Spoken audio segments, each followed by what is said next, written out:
Government employees associated with various unions assembled at Azad Maidan in Mumbai to join the day-long strike called by trade unions.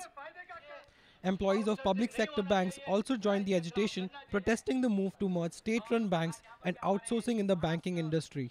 Three unions representing about 6 lakh workers participated in the demonstrations.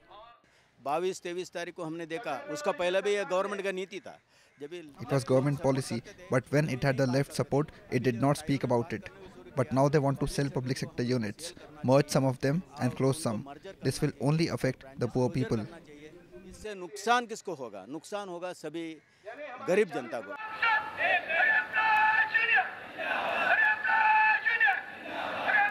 The effect of the strike was also felt at Mumbai's domestic airport, where members of Airport Authority Employees Union joined the strike.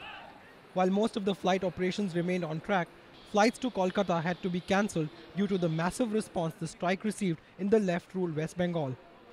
However, with the airport authorities deploying Indian Air Force personnel to handle key services, the passengers were not troubled much. It doesn't look like actually. It looks so far so good. I hope it doesn't become bad because I'm traveling not to home. I'm going to Raipur and from there I have to go back to Delhi. But it doesn't look like there's any strike out here because I think everything is normal out here. The Airport Authority Employees Union has been protesting the privatization of airports and also wants rationalization of pay scales.